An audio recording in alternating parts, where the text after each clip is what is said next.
Good day, Blankies. It is I, Emily Yoshida, your mother, 10-time main feed guest, and I'm just here today to get out the vote for March Madness and encourage all Blankies everywhere this year to get your Cuaron. Now, right up front, I want to say that this is not a stump speech about why I, Emily Yoshida, love Alfonso Cuaron or why he's the best filmmaker on this bracket. That's a matter of taste. It's probably not the case. And I've written passionately and embarrassingly and earnestly about my lifelong relationship to his work in excessive detail, link in bio. But today, I want to talk about Alfonso Cuaron, not only as a good blank check subject, of course, but also as, I think, sneakily the Goldilocks pick this year. By which I mean, at 8 films, a Cuaron series would be neither too short nor too long. This is a perfectly balanced 8-course dinner of a filmography, super satisfying, starting with an underseen AIDS crisis sex comedy as your amuse-bouche. And then throughout the rest of it, you have, by my math, 3 blank checks, 1 bounce out of the 3 of those, 1 massive franchise entry, 3 non-English language films, and then casually one of the greatest movies of all time just thrown in there. Not exactly in that order. Now, if there's one film from Cuaron's filmography that I'm excited to hear the two friends talk about, it's Cuaron's 1998 modern reimagining of Great Expectations.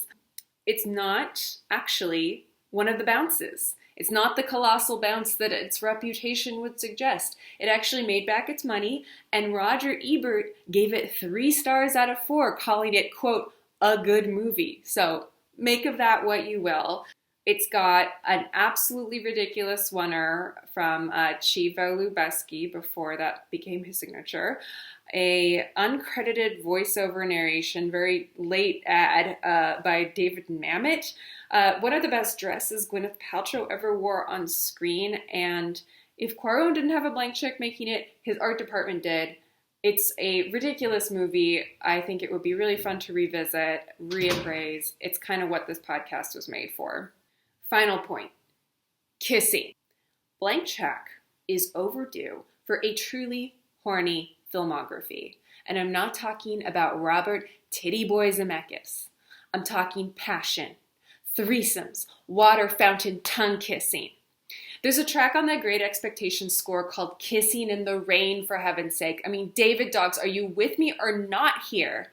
And yes, naturally, all the other strong, horny competitors are in David's region. So the guest region needs to be able to contend with that firepower when we get down to the Final Four. It's just, there's no two ways about it. Yes, there are bigger blank checks and more mind-boggling highs and lows on this bracket, but if there's anything we've learned this year, it's that life is short. Are you really gonna have fun watching all those Pirates movies again? Does one really need to watch Her more than once in one's life?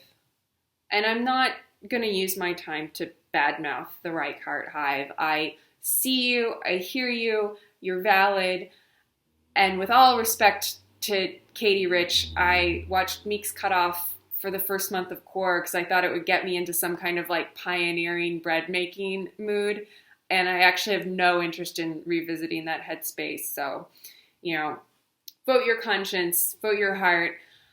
But at the end of the day, I think you will find that after a whole year of us getting our Cuaron, it's time we got our Cuaron.